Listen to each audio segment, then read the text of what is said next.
Jamshedpur police ने 2 देसी pistol, 3 जिंदा कारतूस, 5 खोखा, 2 फायर किया हुआ प्लेट समेत अन्य हथियारों के साथ एक व्यक्ति को गिरफ्तार कर लिया है। गिरफ्तार व्यक्ति मानगो की उलीडी लाल बिल्डिंग के पास रहने वाला टोनी सिंह है, जो 38 साल का है। बताया जाता है कि मानगो जवाहर नगर नूरी मस्जिद के पास मुर्शद परवीन के घर गोली चलाई गई थी। 26 जुलाई को ये घटना घटी थी। इस कांड में शामिल अपराधियों की पहचान कर ली गई है। कुछ ही घंटों के भीतर ही पुलिस ने इस कांड का खुलासा कर दिया है। इस कांड में इस्तेमाल में लाए गए पिस्तौल और अन्य हथियारों को बरामद कर लिया। जिस गाड़ी से अपराधी वहां गए थे, उस गाड़ी को भी जब्त कर लिया गया। टोनी सिंह को पुलिस ने पूछताछ करने के बाद जेल भेज दिया।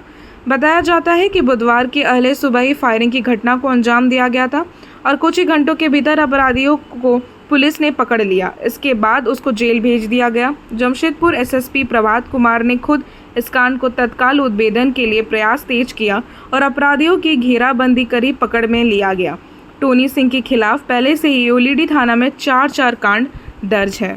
जवाहर नगर से लगभग 12:45 पे एक सूचना मिली थी कि रोड नंबर 14 के पास एक घर पर फायरिंग की गई है। उस सूचना पर पुलिस त्वरित कार्रवाई करते हुए महज 3 घंटे के अंदर जो अपराधकर्मी गोली चालन किए थे उनको पकड़ लिया गया। उनके साथ से उनके पास से जिस हथियार से गोली चलाया गया था उस हथियार को, साथ में जिंदा कारतूस और उसके अलावा अन्य एक पिस्टल, एक बंदूक को उनके घर से जब्त किया गया है। और इस घटना के पीछे का कारण ये है कि जो अपराधकर्मी हैं वो लगभग आज से 5 साल पहले उस घटना स्थल पर नाली निर्माण का कार्य करा रहे थे।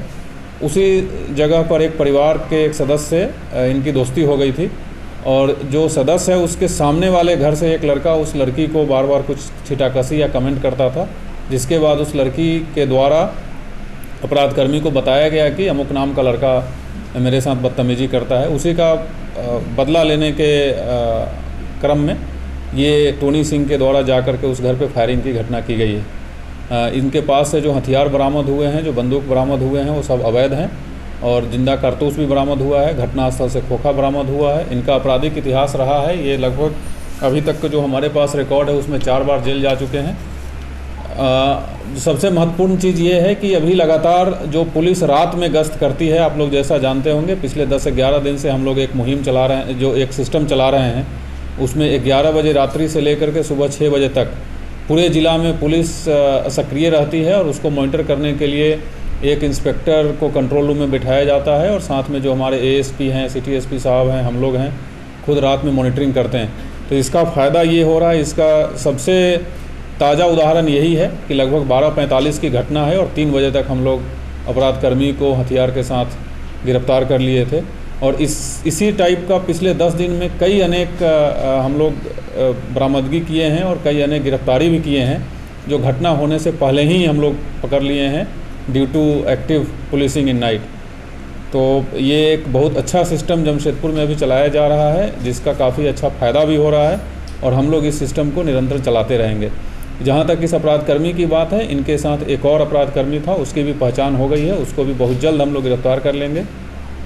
और साथ ही हम लोग एक मुहिम चला रहे हैं जो पूरे जमशेदपुर में जितने भी अपराधकर्मी रहे हैं, चाहे वो पास्ट के चार्जशीटेड हो या उनका कहीं ना कहीं से नाम आया हो, उनके विरुद्ध भी एक वेरिफिकेशन और अरेस्टिंग का हम लोग काम कर रहे हैं, जिससे अवैध हथियार रखने वाले सभी लोगों की शिनाख्त की जा सके और उनके विरुद्ध विधि सम्मत कार्रवाई की जा सके। 5 साल बाद इस तरह घटना को अंजाम देना, ये 2021 में ये लड़का जेल से निकला है और जैसा मैंने बताया कि ये 5 साल बाद की घटना नहीं है। अभी जिससे इनकी दोस्ती थी अपराधकर्मी की, उसको कोई लड़का कोई कमेंट करता था या कुछ उसको बोलता था, तो लड़की के द्वारा इस टोनी सिंह को शिकायत किया गया, जिसका बदला लेने के लिए ये इस तरीके की घटना का अंजाम दिया। किस मामले में जेल जा चुके हैं?